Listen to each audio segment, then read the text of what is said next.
अमरीकी और इजरायली हुक्काम ने इस बात का इम्कान जाहिर किया है कि फर्दो जौहरी तनसीबात मुकम्मल तौर पर तबाह नहीं हुई।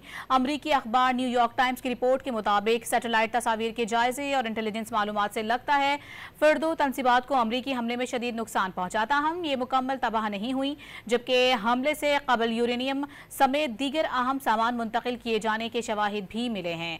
अमरीकी और इजरायली हुक्काम का कहना है कि नुकसान का हतमी जायजा लगाया जा रहा है।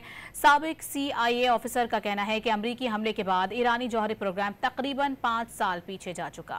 अमरीकी और इजरायली हुक्काम ने इस बात का इम्कान जाहिर किया है कि फर्दो जौहरी तनसीबात मुकम्मल तौर पर तबाह नहीं हुई। अमरीकी अखबार न्यूयॉर्क टाइम्स की रिपोर्ट के मुताबिक सैटेलाइट तस्वीर के जायजे और इंटेलिजेंस मालूमात से लगता है फर्दो तनसीबात को अमरीकी हमले में शदीद नुकसान पहुंचा, ताहम ये मुकम्मल तबाह नहीं हुई, जबकि हमले से कबल यूरेनियम समेत दीगर अहम सामान मुंतकिल किए जाने के शवाहिद भी मिले हैं।